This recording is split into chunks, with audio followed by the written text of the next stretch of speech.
माननीय मंत्री जी, Honorable Minister will reply. Thank you, sir. Thank you very much, sir. I'm grateful to all the members. 23 of them have managed to get time in spite of you being very firm on keeping the time in the interest of the debate as agreed by the chairman. 23 members of this House speaking on the economy itself should assure, and the government also participating.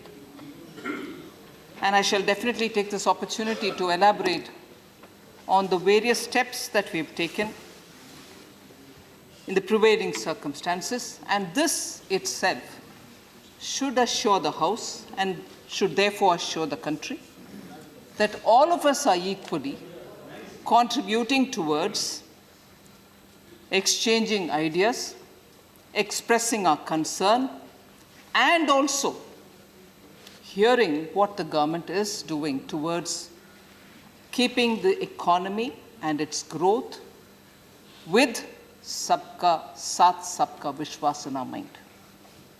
Sabka Vikas and Sabka Vishwas in our mind. So the steps that are being taken are taken in the interest of the country. So it could be that I will definitely refer, for comparability's sake, some data.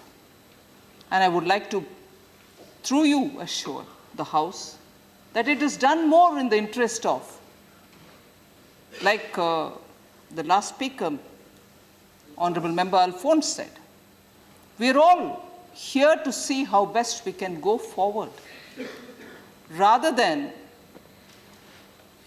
accusing each other, thinking that no one is taking genuine steps towards the economy. So it's not a question of whether one is denying, accepting. No. I would like to place on record every step that has been taken and rightly the mood of the House. And I must say a big thanks to Jairam Ramesh, who's of course not here now. He probably summed up many a points which was not probably in the same strain as was being spoken by that side of the House. Because if you're looking at the economy with a discerning view, you see that growth may have come down, but it's not a recession yet, or it won't be a recession ever. And therefore, yes ma'am, I did say that. So, consciously all of us have to rise above, because economy also has a very big foundation in sentiments. This House should have confidence, and this House shall have the confidence when I give all the data before you, so that we together, as responsible members representing this Council of States, understand that the economy has got to be given a lot more support, as we are trying to do, and that is done with an intention of keeping the growth up. So there are a few things which I'll start just so that we know.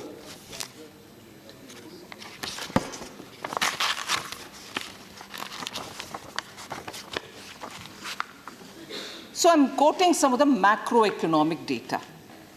And here I'm quoting based on the sum and also the last year's performance of UPA2 and NDA1, which is the period related to 2009-14 and 14-19. I have a reason to do it. You must permit me and you must kindly hear. So India's real GDP growth was at 6.4 at the end of 2009-14 five-year rule, whereas between 14 and 19, it was at 7.5. Let's first compare that. Second, the headline inflation, sir, between 2009 and 14, and between 14 and 19, the year when we closed 19, headline inflation at 2014 was 10.3 whereas when NDA-1 concluded in 2019, it was 4.5 only.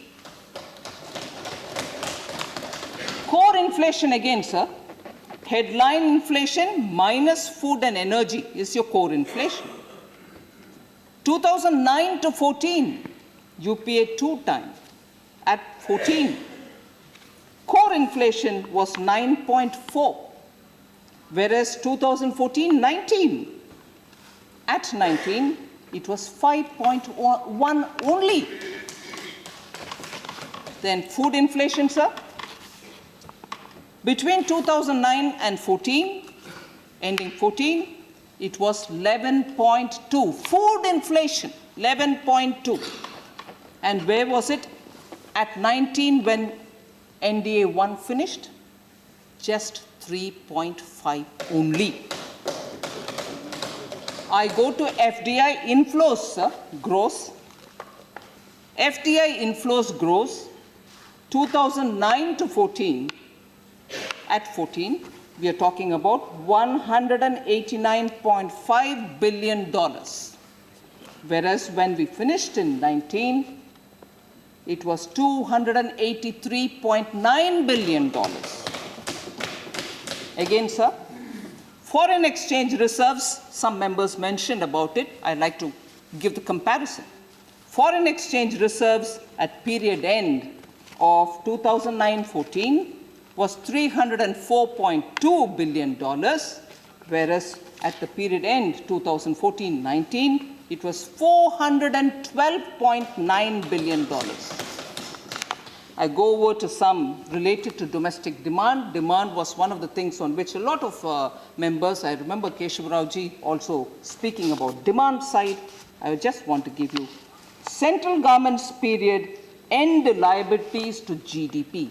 Liabilities to GDP ratio, 2009-14 period, ended with 52.2%, whereas it was only 49.4% at the end of 2014-19. The next data, sir, again relating to demand side, general government's period end liabilities to GDP, 67.1 at the time of 2014, 5-year rule of UPA 2, whereas UPA 1, it just increased by 1 point, 67.3. Domestic supply, another indicator worth looking at, sir. Food grain production in the end year of the UPA 2 time is 265 million tons, whereas at the end of 14-19, which is NDA 1, is 285 million tons. Services real GVA growth, services sector, real gross value addition growth, 7.4 at the end of 2009-14, whereas it increased to 8.4 at the end of 2019, which is 14-19 onwards, NDA 1, sir. I'll also refer to manufacturing real GVA growth, gross value addition growth. At the end of UPA 2, sir, 2009-14, 5.3 was the manufacturing real GVA growth, gross value addition growth, whereas at the end of 2014-19, NDA 1, it rose to 8.4%. So let's keep that in mind, sir. External demand, sir, if I spoke about domestic demand and domestic supply, now I'm talking about external demand, sir. Gross remittances. UPA 2, 2009-14, gross remittances were $313 billion, whereas 2014-19, NDA 1, it was 313 versus 342 gross remittances. Net portfolio investment, on which I've been questioned about why did you have to withdraw, you're favoring the suit boot. I'll give a complete reply on that, but let's look at the position, sir. Net portfolio investment at the end of 14, after UPA 2, was 59.1%, $1 billion, whereas NDA 1, ending March 19, sir, is that $59.1 billion has gone up to $67.2 billion. And the final one in this list is the external debt to GDP at a period end. External debt to GDP ratio, which is a percentage ratio. At the end of UPA 2, that is 2009-14, 23.9% was the external debt to GDP ratio, which came down. External debt to GDP came down within 5 years from 23.9 to 19.7, sir.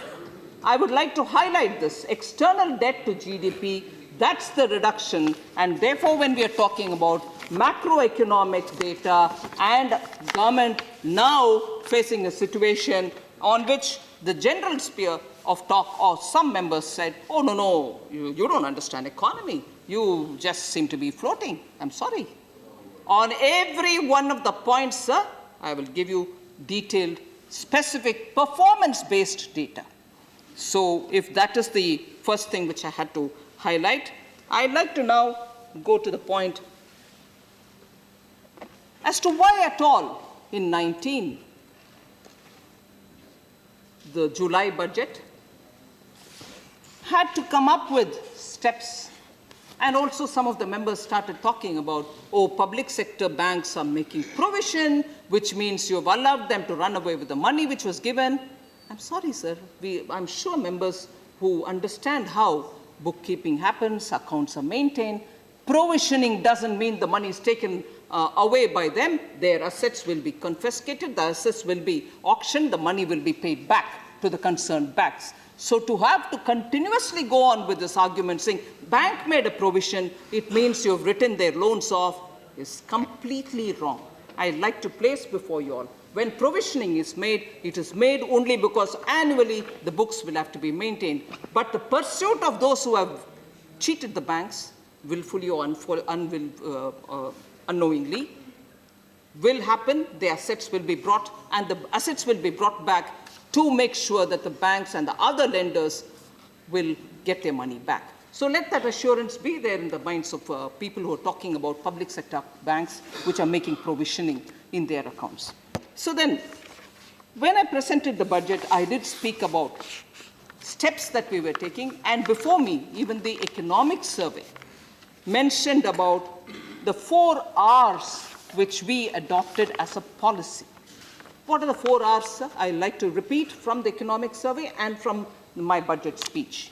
There were 4 R's, which is essentially to address the twin balance sheet problem, about which all of us know. What is the twin balance sheet problem? Corporates took money from banks. Their balance sheet went bad because they no longer couldn't make their profits. As a result, they couldn't pay the bank. NPAs grew. Banks' balance sheets went bad. So, twin balance sheet problem. In order to address that, we came up with the 4 R's policy. Recognition of the problem, recapitalization of the bank, the point that many of them are picking up, resolution of the problem, and also reforms. What did that mean? Recognition of the problem, a review of the banks, which many of you are aware. Dr. Manmohan Singh is here. He'll know what happens in the Reserve Bank as regards quality assessment, asset quality review, which the banks have done, Reserve Bank has done. A review of banks' assets were all done, and they were recognized for the problem of NPA that they have, and consequent to the NPAs, as a proportion of the gross advances which have been given, the bank's NPAs naturally increased. Once you started recognizing the problem which prevails in them, you had to admit that this many number of NPAs prevail. And what was the number? In 2009 to 14, they were only 2.9%. Because, I'm sorry, I may have to say this, and it may sound political, that's when the phone banking was also happening. So obviously, the recorded number of NPAs at that time was very low, 2.9. It takes a while for the NPAs to show up. And when did it show up and when did it start showing up? Post 2014. The phone banking continued and 8.4% of NPAs were recognized between 14 and 19. And that figure, of course, I've stated in the parliament, I'll state it again. It had come down from 10 lakh crores to 8 lakh crores because we pursued those fellows who went away without paying the banks. So it's all right to give probably not so worthy a client money, but certainly for us, it's not right to let that fellow sit on it, but we pursued them. And the moment we started pursuing them, some of them stayed in the country, some of them fled. And those who fled are coming back. Their assets are being confiscated. And that is the story, sir. And that's the story why we needed the 4 Rs. And the 4 Rs began with recognizing the problem and then to recapitalize the bank. The bank had no more money. What was the narrative, sir? 2014, 15? Banks are not lending. There's no money going to the businessmen. And then when you recapitalized banks, banks had something to lend to the new creditors, lend to the new borrowers. And as a result, how much did we give this time in the budget? 70,000 crores. Many members referred to it. Why did I have to give that? Banks had no money. People were coming to borrow, they couldn't give anything because monies were not coming back, NPAs were NPAs. And if they didn't get the money back, how does bank's business go on? After all, bank has to earn money by lending money out. The principal doesn't come, the interest doesn't get serviced, you are an NPA. With many number of NPAs, banks have no business to do because their core investment, which is money which has to go out, was not there with them. So recapitalization was essential in the interest of the country, and that's what the Prime Minister clearly has advised me to do, and therefore 70,000 crores were given to the banks. And that has helped. And that has helped, I'll tell you, that when people started telling there's no liquidity, people started telling liquidity is not there at all. With the help of Reserve Bank of India, I've met up with both the public sector banks and the private sector banks, proved that it was not for want of liquidity, but the flow of liquidity was not happening. Again, quality of assets, I'll come to that for a minute, to show that between the first and the second outreach programs which happened in October, there was even a press release given out. I recall the number approximately, you may refer to the press note and not pin me down to the numbers that I'm quoting here. 250,000 crores have been distributed through the public sector banks. How was that possible if we didn't give them liquidity? So, sir, please, recapitalization had a reason, and that paid off. And that paid off to clear the sentimental feeling about the Indian economy that there's no liquidity, liquidity is not being available, it is not being made available for people who want to run businesses, MSMEs, people who want to buy seeds or do their agricultural activities, people who wanted to buy vehicles, all of them by category have been given loans. And that's because we were able to recapitalize. The third R, sir, resolution. The resolution of the stressed assets, sir, is expeditiously being done because we have passed the Insolvency and Bankruptcy Code. On that specifically, a lot of information can be shared, and I'm glad to say, first of all, that more than 2,162 corporate insolvency resolution processes were admitted. I can give you data on how many have been resolved. During the month of October 2019, corporate insolvency resolution process has really given a major result. The time taken, I will not talk about, I'll even give you the detail if you have the time, sir. 0 to 180 days, resolution in 5 cases have happened. 181 to 270 days, 30 resolutions have happened. 270 days plus 124 resolutions have happened. Average number of days taken for resolving disputes has been 374. So the timeline with which the Insolvency and Bankruptcy Code wanted resolution of these insolvency issues are nearly getting close. We wanted it to be done within a year. 374 is the average. We are improving on it. I just want to give you very clearly this figure only because I want people to know that the 4 Rs that we had adopted are purpose-serving and the results are visible. If 70,000 crores helped banks spread liquidity, Insolvency and Bankruptcy Code, which was brought during the NDA 1 period, is showing results. And we also very quickly are responding. Please, no, not allowed. No, please. Not yielding. Not yielding. Please take your seat. We are also responding to periodically amending as is demanded by the companies which are undergoing the process, the NCLT, NCLAT, all of them giving their inputs. We are coming up periodic amendments only because we want to keep it as a robust law. The resolution aspect I've spoken, sir. Reforms. The recently announced, this is particularly about banks because I started with the twin balance sheet problem. The reform steps also resulted in the merger of 10 public sector banks into 4 entities. Why did we do it? Because many of the banks which were in some parts of the country, where there were only the CASA accounts where lots of deposits were being collected, did not have an avenue to lend. Whereas banks in some other regions utilized the entire money which they had and could lend, but had to borrow at a higher rate from elsewhere to meet with the additional demand which existed in their regions. That is one of the reasons. Second, when we are able to bring them together, there's a better utilization of the savings which are otherwise lying dormant. Third, today we need banks in India which can scale up and meet up with the challenges of the day. And therefore we thought it was important. A lot of other matchmaking exercise happened, whether technology are compatible, whether the regional sentiments are all taken care of, and so on. So when we have merged banks, that's my 4th R, which is the reform.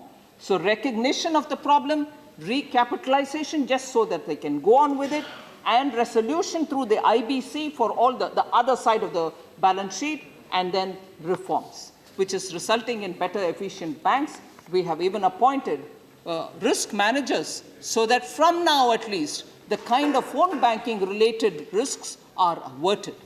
Now, obviously, all this will be factored in when we talk about why then the GDP is growing, slowing down. I just want to say one thing, sir. Between 2014 and 19, the GDP accelerated 7.4% in 14-15, 8% in 15-16, 8.2 in 16-17, before the lagged effect of the twin balance sheet set in. And as a result, private investment started suffering because the NPIs were still alive in the banks. They didn't have additional money to go on investing further. So the lagged effect of declining investment caught on, and therefore the GDP growth rate came down to 7.2% in 17-18 and 6.8 in 18-19. And I also recognize that in the first quarter of 19-20, clearly the decline is very pronounced. We are able to see that. I just wanted to put this in context because it has not come from nowhere. It's not dawned on one morning. It's obviously got a trail. If you want to go back to see where the trail lies, you know where it lies. I wanted to highlight that. I wanted to highlight that, sir. Of course, I'll come to that. Don't worry. I will come to that. But that happened much later. The problem was on us even on the dawn of 14 when we came in. Please. Sir, again, sir, if we are questioned on GST, I'll talk on GST a bit elaborately, but because now I'm in a mood to compare performances. GST was, yes, right, Jairam was right. It was from 2004, it's been on. And there was pressure saying, is India going to be at least making that one big effort to make one market out of this country? Will GST happen at all? How many years did we lose? And there were several members. Oh, yes, don't worry, I'll answer about that also. I've heard that even as you spoke. Sir, I would like to tell you. Yes? Please बैठकर comment न करें, please. So I will tell you, this emphasis on you opposed it, we very clearly highlighted, sir, that the states and the compensation matter. I was glad a lot of our members raised it. States and the compensation matter was not addressed by the UPA. As a result, many of the states did not have the confidence. Are they talking about trust today? Sir, are they talking about trust today? Sir, I didn't have a running commentary when they spoke. Please.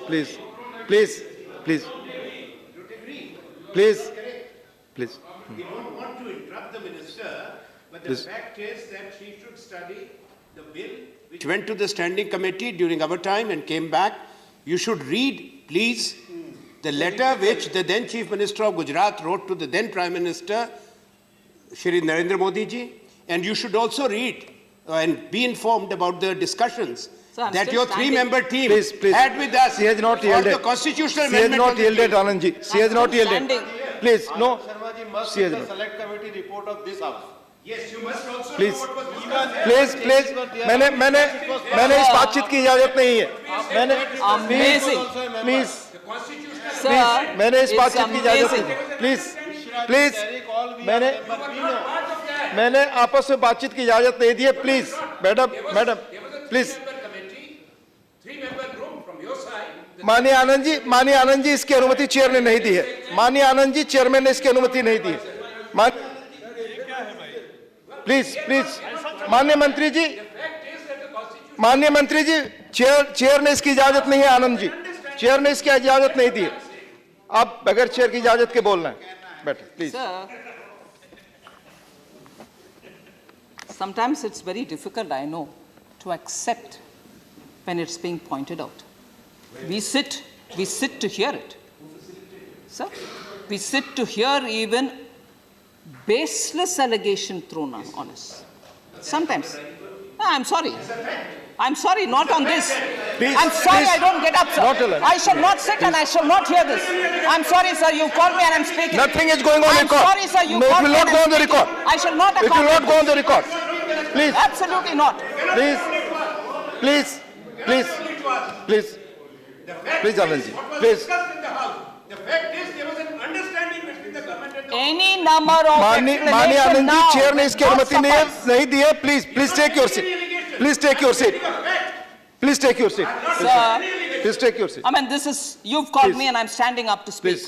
And Please speak. if there are anything objectionable, there are times and ways in which any member of the House can get Please, up and object. पूरा सदन But इसका पालन करेगा. I hope so. Please. there goes. Please. There goes. No, the this Deputy will be Leader of the unending. House. I will not allow. I'm not Nothing willing will go on record. I will not allow. Please, no, Mr. Ansana, please take your seat. I will not allow. Please, no, nothing will go on record. Please take your seat. Please take your seat. Let the minister speak. Please.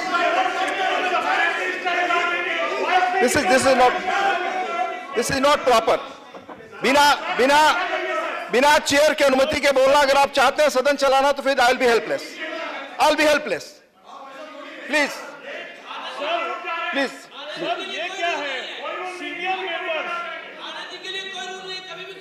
नहीं सारे सदन का जो भी चर्चा थी हमने सुनी उसके बाद एक रिप्लाई नहीं सुन Please सकते take your seat. हद हो गई Honorable, please take your seat. Honorable Minister, please, Honorable Minister will reply. Please, अपनी सीट से बैठकर ना बोले. Please.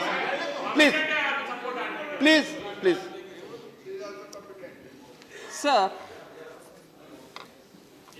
on the GST, I'll get into the details. The way it was implemented is not right, regressive. I'd like to present before you, sir, talking of regressive tax. Whoever brought in the MAT, I know it was brought in 1987, but 10 long years, it was only aggravated rather than withdrawn. All right, sir? MAT, which is seen even today as a very, very regressive tax. Again, another regressive tax. the retrospective amendment for indirect transfer from 1962. There is a particular case, even till today, it is not resolved. That was brought in 2012. Again, dividend distribution tax, which even today is on, there's a lot of argument which says it's very, very regressive. 10 years that went on. But today I'm told, a lot of regressive tax, a lot of tax harassment. Again, 2011, sir. Service tax at the rate of 5% was imposed in the budget on private air-conditioned hospitals. Was imposed. But then withdrawn immediately because there was such an outcry. So taxation, regressive taxation, and measures which were brought in, aggravated, new measures which were regressive, all happened during UPA. Let's not forget that and think today India's taxation is at its worst. No. Yes, there is a lot to improve on. We have taken measures. In fact, it surprises me. A government which many of us do recall in 91, and even very many of us do refer to the reformatory steps taken by Dr. Manmohan Singh at that time. Globalization, opening up of the economy, more reforms. And in fact, between 2014 and 19, we were constantly questioned, where are your reforms? This time too, where are your reforms? Take lessons from Dr. Manmohan Singh. Surely, sir. Surely, why not? But they are the ones who are now condemning corporate tax reduction, saying, suit boot के सरकार को दे रही हो? Globalization करने वाले कौन है, sir? कौन ओपन किया इकोनॉमी को? क्यों किया? वो तब ठीक है, अब ये ठीक नहीं है. ये कहां से? I mean, what is this hypocrisy, sir? I'd like to flag that out. So then,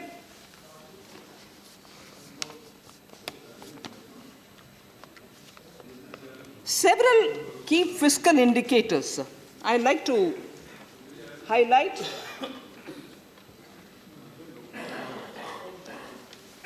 I like to highlight these figures, particularly because it relates to the first half of this year. That is between 1st April 2019 to September 30, 2019. Indicators of what is the kind of receipt and expenditure. Revenue receipts has grown by 18%. The figures I can give, if that's of help. Revenue expenditure, sir, has increased by 13.97%. I'm talking of first half of this year. Capital expenditure, 15.31% increase. Capital receipts, sir, 9.75% increase. So it's not the way in which it's being projected. So everything is coming down. Not at all. These figures are here.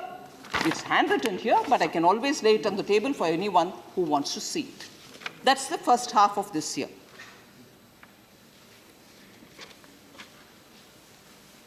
So the GST,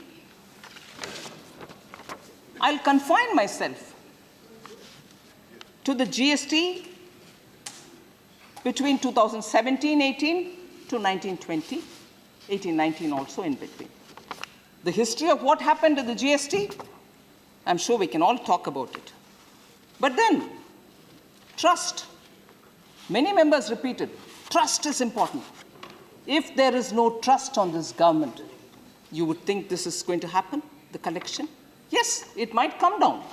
1 month, it might go up next month. It's all right. It was.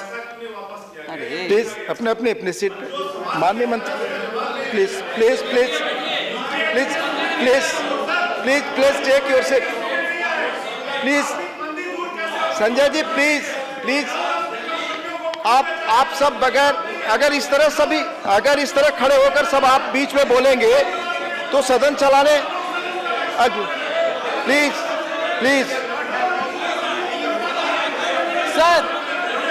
Sir, I'd like to say something, sir. Sir, please sir, I like to talk. Sir, अगर एक साथ इतने लोग खड़े होकर बोलेंगे क्या चीजें रिकॉर्ड पे जाएंगी? Please I request you to take your seats, Sir. Please sir, please there I go, sir. Sir, that is your decision. sir, Please it continue. can't be. Sir, it can't be. Nothing. Now that will be your decision. I can only tell that you please take your seats and hear the reply also. Please take your. Sir, मेरा आग्रह होगा कृपया अपनी अपनी जगह बैठे और जवाब. sir, Please I can't. Sir, I like to say let something. them take their own decision. Please, I like will to say continue. something, sir. A short duration discussion. A short duration. Hey, come on, yeah. सच्चाई सुनने की हिम्मत नहीं, सच्चाई सुनने की हिम्मत नहीं है, केवल झूठे आरोप करेंगे और सच्चाई सुनने की हिम्मत नहीं है। आपके पास सच्चाई मेरा आग्रह होगा कि माननीय Sir. Please take your seat. Please कृपया अपनी सीट. Please Sir, honourable minister please. sir, shocking, sir. A short duration discussion. Please. A short duration discussion.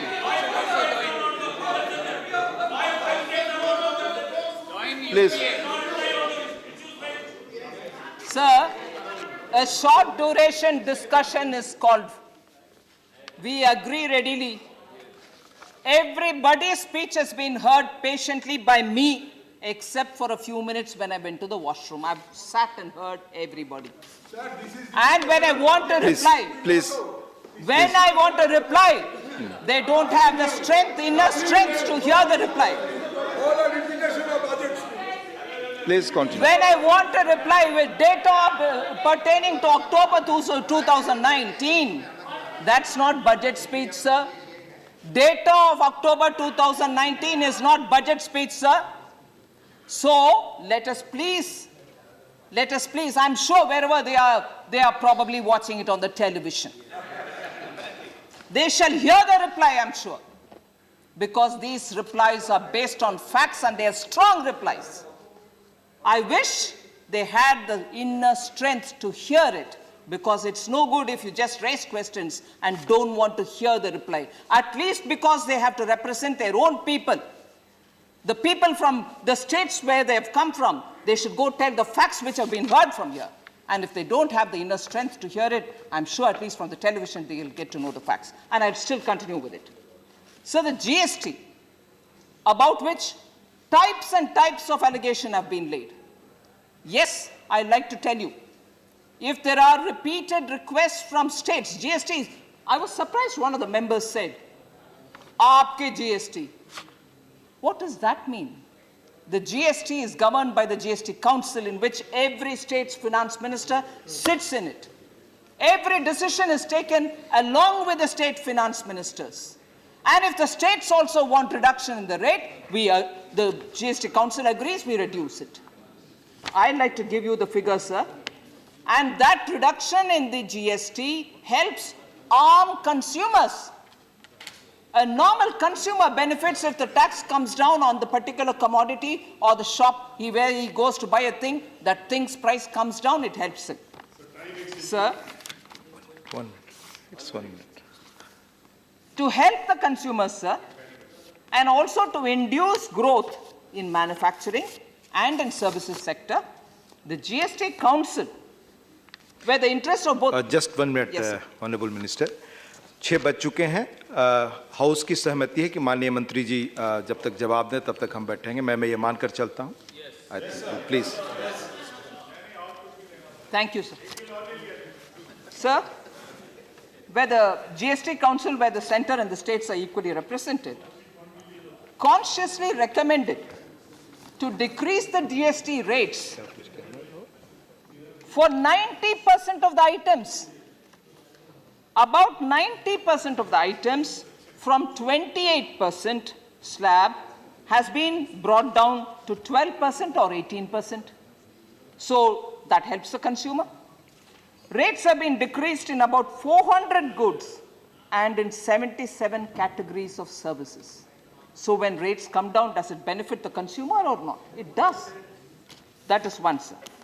Against the target of 6,63,000 crores, 343 crores of the net GST collection this year, by October itself, so those members who walked out saying, I've only spoken what I've said in the budget speech, budget was in July. I'm talking about figures of October this year, sir. Against the target which was mentioned in the budget of 6,63,343 crores of net GST collection this year, by October, we've collected 3,26,490 crores, and that is 49.2% of the collection targeted. I also want to say, in spite of the reduction in September and October of average gross collection, the figure comparing with the same period of the previous year, sir, in 2017-18, 89,885 crores were collected. In 2018-19, that was 98,083 crores.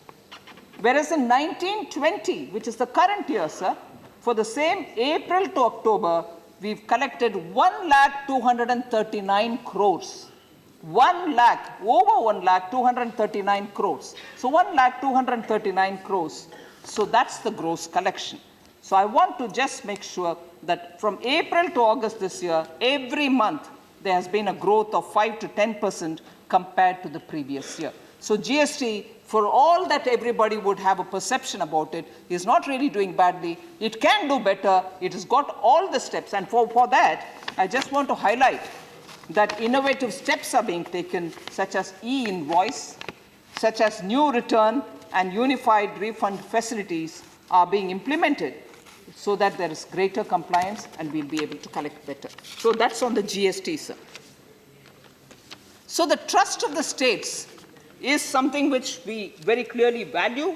We work together with them. And if GST goods taxes are being periodically requested by states and the council thinks it's worth doing it, we'll go with it. And reduction in the tax is only going to help common man. Of course, it can have an impact on revenue collection. So I just want to make sure that point is mentioned before you.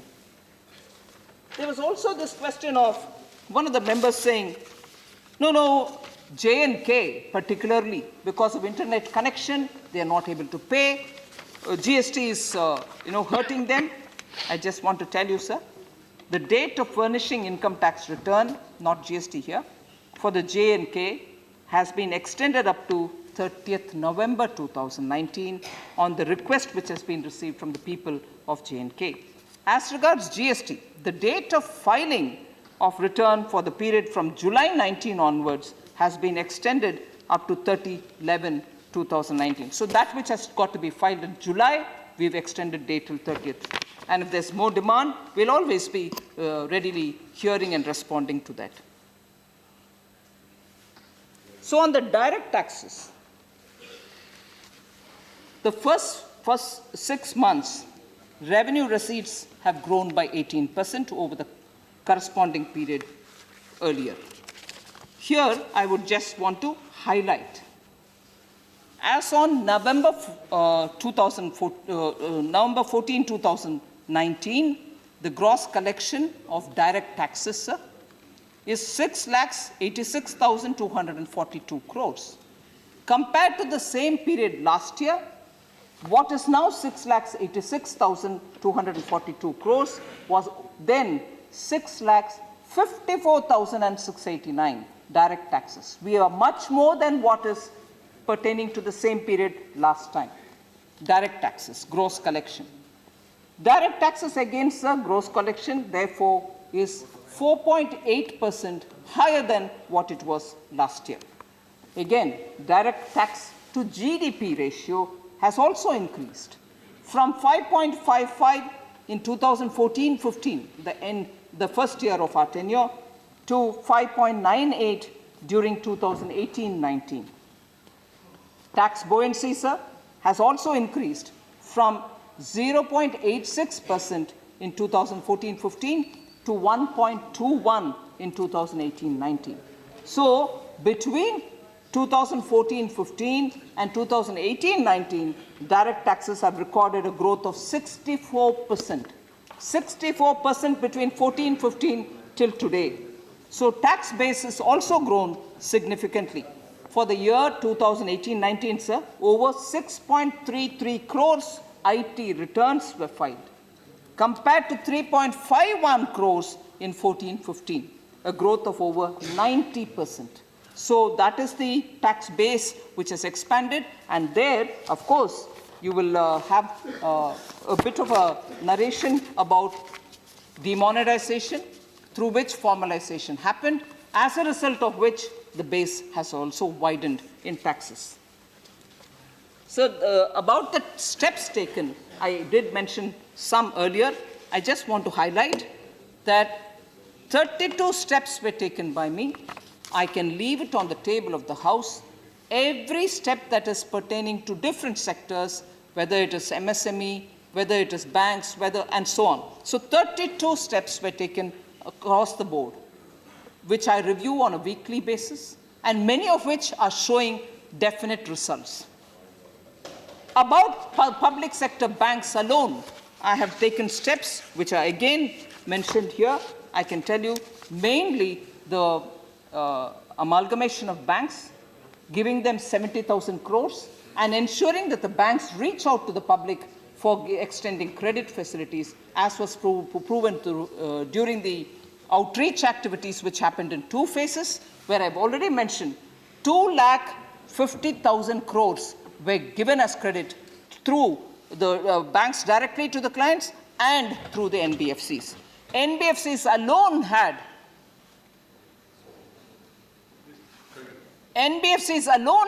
61,000 crores given to them for further onward lending.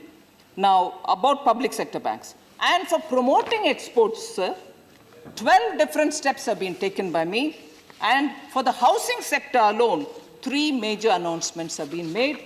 For the benefit of all the members, I would like to place this on the table of the House for any member to pick up and see what specific are these steps and what are the follow-up results. So that is one of the things which I want to mention before the House, that for the challenges which are being faced by various sectors, there are sector-wise responses that I've given, and all of them are bearing results.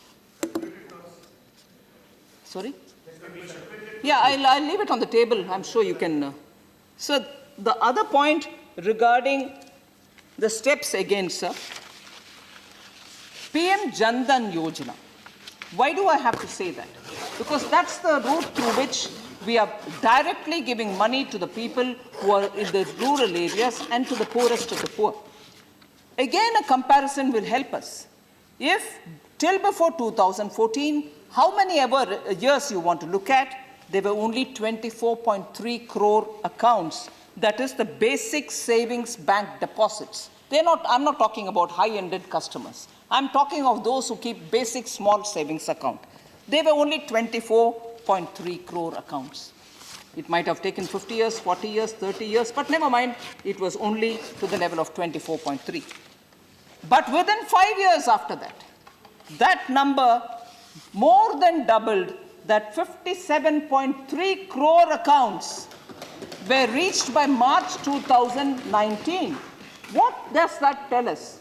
When people have accounts, you are able to directly give them every entitlement that they can claim, whether it is your Manrega wages, or whether it is a housing, PMAY, Awas Yojana, or anything. So if there is more than doubling, after all, you're able to reach those poor people directly without any middlemen. This includes the PMJDY. Now, how many deposits are there? What is the volume? What is the money value of it? 31,230 crores is all that was there in terms of rupees. 31,230 crore rupees was there in these basic poor people's accounts as of March 2014. Whereas March 2019, that amount multiplied 5 times to reach 1,40,700 crores of rupees. And many of them, they said, zero balance account, they wouldn't have any money. All these are Jan Dhan accounts. So then the question of demonetization. Everybody speaks about demonetization and says, oh no, that is the cause. What was demonetization for, sir? It was essentially to track the black money. Indian economy and informal data tells us nearly 85% of all transaction in the Indian economy was happening through cash. It wasn't in any way in anybody's radar. They were not a part of bank transaction. They didn't pay taxes. They didn't have receipts. No such a way in which you could tap what was going on. 85% paid cash, bought their things without a bill. Even if it was big expenditure, like the fast-moving consumer goods, you were buying refrigerators, you were buying TV, it was still in cash.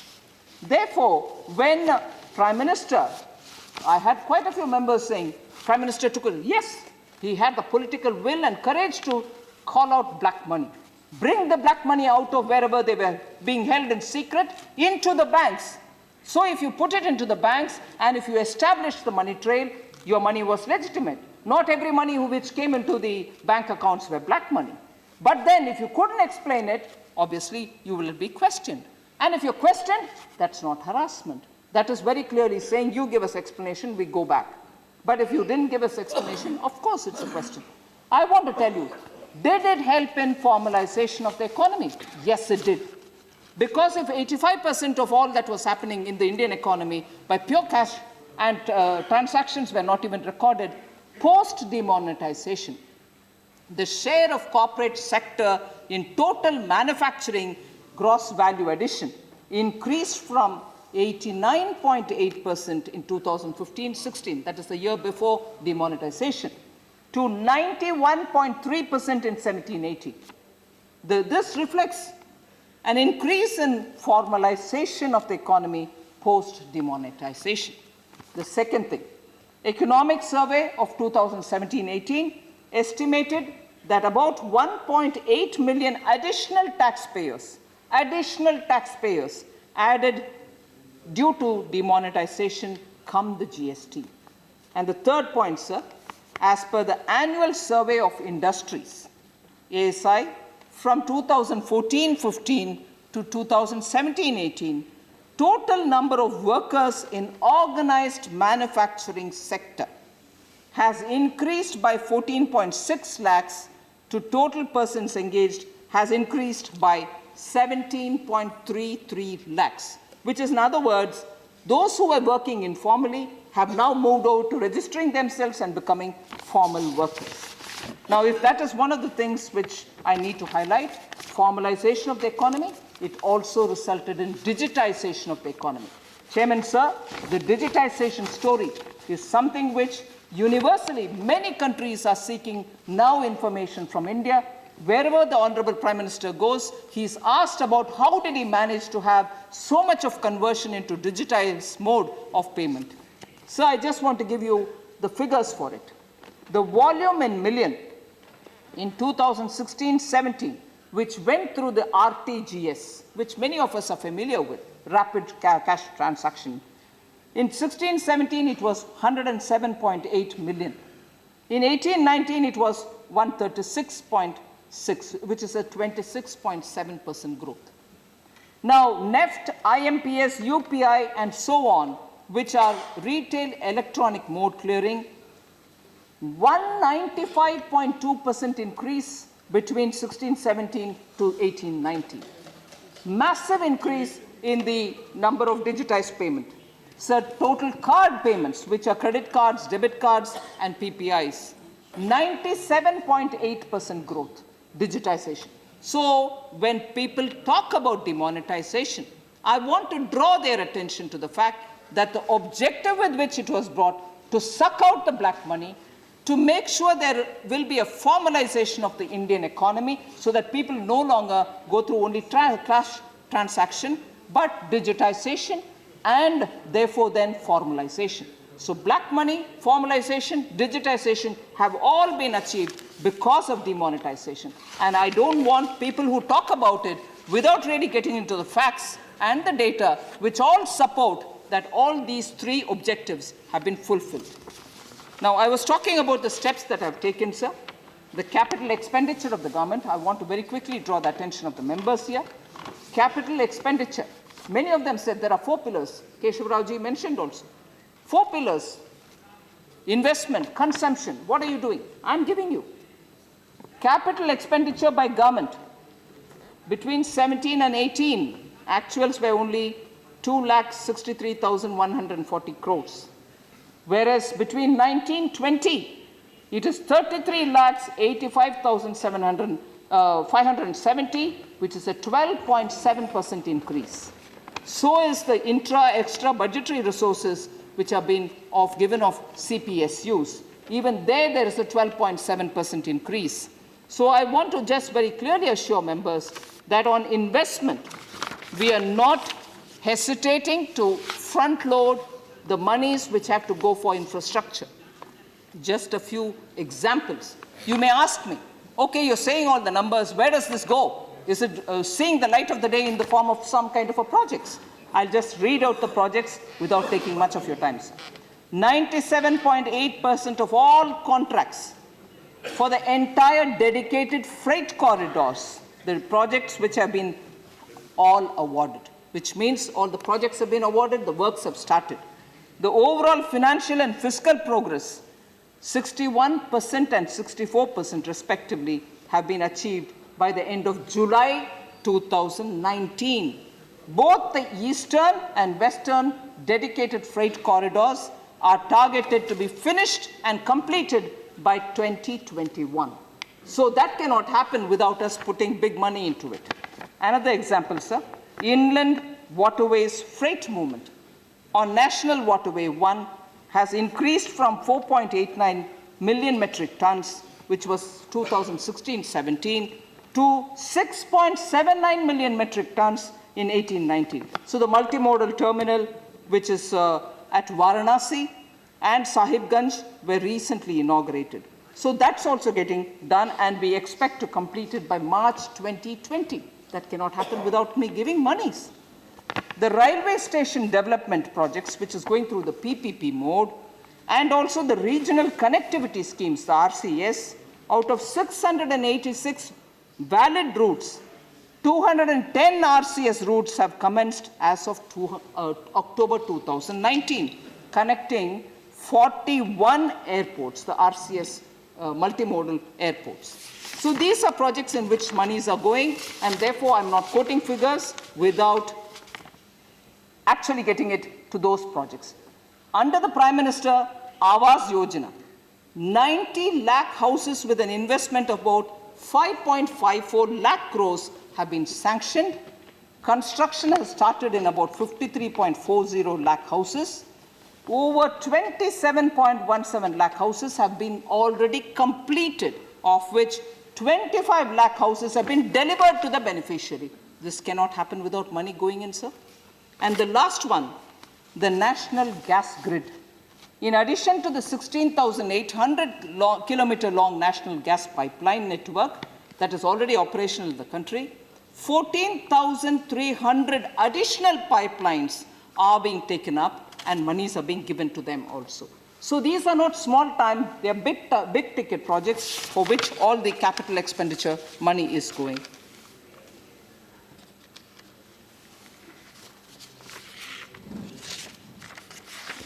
So fiscal deficit, again, since they will be watching through the television, it might help me to just put it on record. Quite a lot of concern has been expressed about fiscal deficit. I must put on record my respects and great appreciation for the effort my predecessor, Shri Arun Jaitley, took in this manner. He had been very particular about the fiscal deficit trajectory. He had mentioned it and he honored it. So between 2014 and 15, down to 2018 and 19, sir, 4.10, 3.90, 3.50, 3.50, 3.40. On an average, it's been at 3.68. And in the July budget, I pegged it at 3.30, all leading to that final destination which was given to us by the trajectory that it should be at 3. Earlier, although that FRBM Act has been on since 2004, what was the fiscal deficits? I wish our friends were here, not to point out at them. But there are difficulties in maintaining that discipline, and sometimes it's not possible. What was the fiscal deficit that they had kept up? 6.70, whereas we are well before 4, well under 4. 6.70, 5.10, 5.90, 5.20, 4.60 in the last year, on an average 5.50. So if that's the level of fiscal deficit they maintained, and today, even when I'm facing the challenges and addressing them, the anxiety about fiscal deficit, I appreciate the anxiety, but people who ran it well above 5 should know what is fiscal deficit and fiscal management. So with all this said, sir, I would only want to highlight and assure the members who patiently heard me that we are conscious of the challenges which are being posed and faced by many of the sectors. We are already seeing many of those sectors responding, like the automobile sector, which many people periodically refer. I've had several of them, and newspaper reports are aware, and I think Honorable Member Suresh Prabhu and others have also mentioned. The automobile sector has cleared, most of them have cleared most of the inventory. The problem in the automobile sector was essentially derived because the emission orders which came from the Supreme Court, which said Bharat Standard 4 emission should be done away with, and with 2 years' time given, Bharat Standard 6 should come into place, and Government of India also took a studied, considered decision that from 4 we shall not go into 5, we shall straight go into 6, and therefore the 6 will come into effect from 1st April 2020. And if that decision has been taken 2 years in advance, naturally there is a churn in the automobile industry because they'll have to change their business model. They have to move into production of BS6, for which a lot of R&D funds is required. So like that, each sector has its own issues. We are quite careful, and we are taking the opinions from everybody. We are not really hurrying through any of the decisions, but we are coming with solutions, sir. So, but I heard with a lot of pain in my heart when they say, Banko ka Vishwasaniyata is under question. Who's saying this? Who is voicing the concern about Banko ka Vishwasaniyata? Those who ran phone banking, sir? Those who gave money to their cronies, sir? And those cronies were running away from the country, sir? And we are trying to get them back to pay the money? And at this time, concern about banks' Vishwasaniyata? Today, we have assured the banks that decisions which are taken with genuine concern, even if they go wrong, we shall not question them. And that is why we have appointed somebody to classify those which are criminally liable and those which are not liable, so that the others can get going with their decision. We are confident that the banks will address it, and I can see clear signs of banks coming out of that fear psychosis. And as regards the way in which tax officials and matters related to tax officials, where tax harassment is being repeatedly said, I'm sure many of the members would have seen that I've gone all over the country to talk to the tax authorities, to say that targets may be whatever they are. Today, you cannot afford to go and prosecute a person, and every notice which goes from the hand of the government or from the tax authorities will go with a document identification number. And even the assessments are going to be faceless, so there shall not be any case of individuals harassing a tax assessee. So we are coming up with a lot of reforms, and I want to assure the members that the response of the government and the Honorable Prime Minister himself is taking personal attention, giving all the time to understand the details and taking a decision so that the economy can be better, moving on a higher growth trajectory. I assure you, sir, through you, I want to assure the members also that on the economy, I'm glad that discussion has happened. We shall ensure that every sector and their challenges will be heard by us, and we shall respond positively for it. Thank you, Nirmala ji. Satish Mishra. So, I just wanted to know, because 32 reforms have already been placed, we'll see that, which have come. But I'm sure health issue is also one of the concerns of the entire country, and Honorable Prime Minister also, and all of us. You are aware that so far as GST is concerned, on machines which are life-saving investigation machines, like CT or MRI or radiation, radiology, yes, and all of them, they come in crores, 10 crores, 15 crores, 5 crores, and onward. But the GST is 12%. So will you be concerned, because of this reason, so many hospitals want to get it, and for investigation, they are not getting it. Right, and Satiji. People are suffering. So will the Honorable Minister consider this in the interest of the poor persons? Right. I have to go through the GST Council, so it's not just my decision. It has to go through the Council. Thank you. Take note of the point. Sri Ravi Prakash Verma, the standard. Ma'am आपने बहुत elaborate reply दिया, लेकिन हम लोग की feeling है कि जब तक प्राइमरी सेक्टर को नया बूस्ट आप नहीं देंगे तब तक ब्रेक थ्रू नहीं निकल के आएगा. आपने सेकेंडरी सेक्टर को, टर्शियरी सेक्टर को एड्रेस किया है.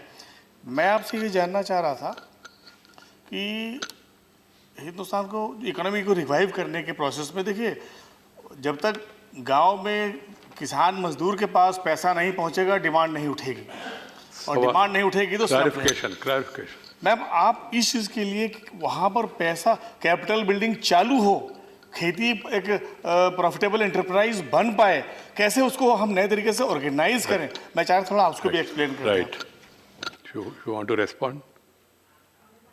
Just wanted to add more that in the real sector, when we put money in the hands of the people only, then only the growth will improve. So Right. the real sector department, that sector has to be strengthened by Right. giving 0% free in the GST. This is a suggestion. Okay, not a that's a clarification. suggestion. You Yeah. want to respond?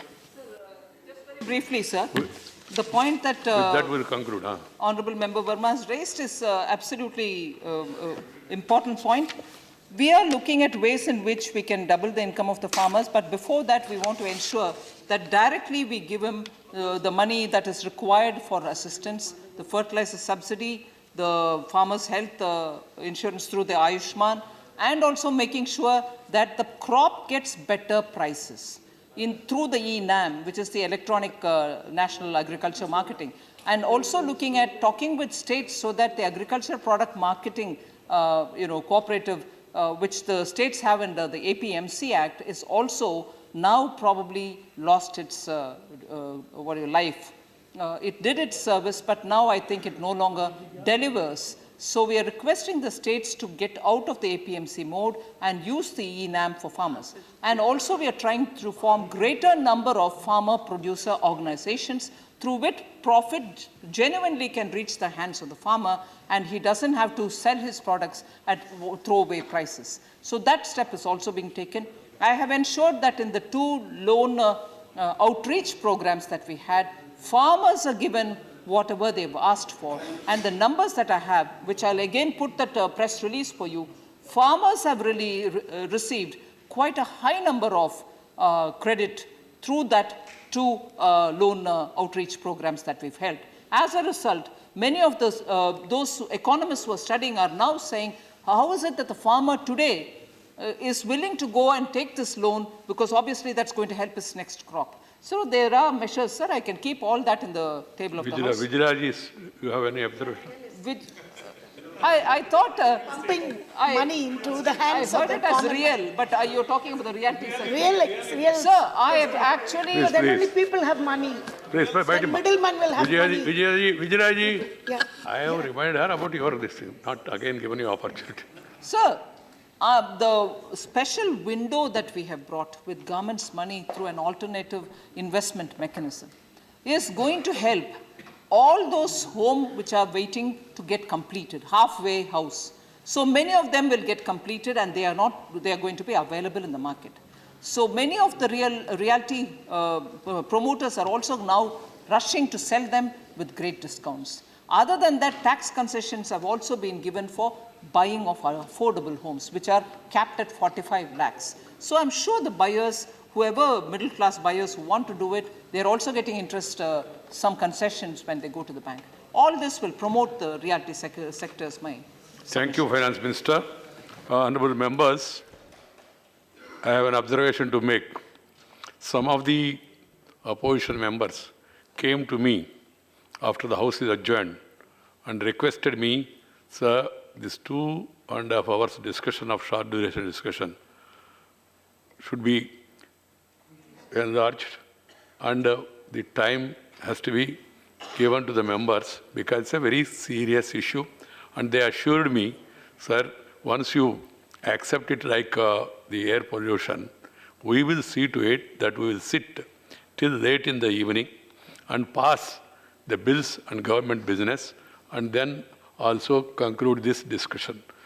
I asked them, are you saying it about yourself or you are talking about all others? They said, sir, we have discussed and it's everybody has the same opinion. Please give more time than the normal short duration discussion of 2.5 hours. I said, I check up and then I will inform you. Later, I spoke to the leader of the House and I think they got in touch with the Finance Minister who was kind enough to accept because the rule says 2.5 hours. Then, in a case of exception, I have relaxed it and told the Deputy Chairman, allow members more time.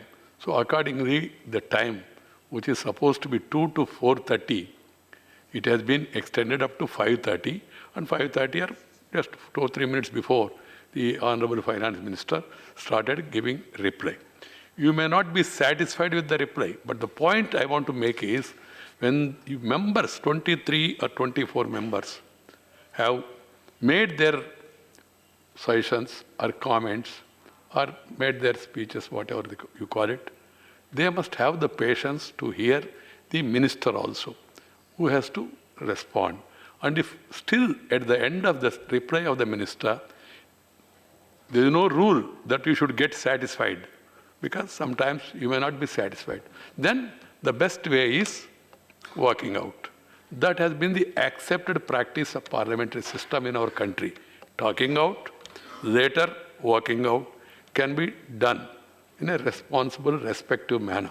But what I have seen is, I have been watching. It's not that I am not here, because I want to give more and more opportunity to Deputy Chairman also, and also the panel chairman and all. And then the moment the minister started talking, you can't make running commentary or you can't express your disagreement with the minister. That's not the way. Please see to it that when you raise issues, and that to issues of such national importance, you must have the patience to hear the minister. At the end of the minister's reply, still if you are not satisfied, I remember out of my experience, then say, sir, we are not satisfied with the reply of the minister, we are walking out. That is the, that's why I'm happy. Good number of members of parliament, they sat through, because this is sending an indication to the country. This issue, like air pollution, is not an ordinary issue. This financial situation or whatever, economy or whatever we call, people are given in different names, in different formats. But still, I thought, I assured them also, it's a very important issue, really agitating the minds of the people. One, because of lack of proper projection, and maybe because of some reality in some sectors, which is a matter to be discussed. So I forwarded it, and then I had a word with the finance minister. The finance minister said, yes, sir, we are willing to have it. I talked to her last week. And then this week, as per the schedule, we have put it for today's agenda. But I'm sorry to say, I'm disappointed the way the minister was not allowed to make her response by some members. I'm happy that good number of members of the House, they sat through. It's our duty, of course. And secondly, were able to get the response from the minister. In future, I suggest to the members, please do not obstruct and wait till the end of the debate. And if you are not happy, you can walk out. That's a respectable way. Now, what about the bill? They assured me that the bill also will be passed today. We will take it up tomorrow. ये कोई 6:30 और 6 o'clock sacrosanct है क्या? मुझे मेरा मेरे बचपने याद आ रहे, प्लीज, जो एग्रीकल्चर लेबर काम करते हैं ना खेती में, नहीं आपके बारे में नहीं, आपका विभाग के बारे में, तो उसमें से कुछ महिला लोग मुझे याद है, वो लोग 5 बजे के बाद शाम को ऐसा देखते रहते हैं। मुझे समझ में नहीं आया, मेरा उम्र कम था उस समय।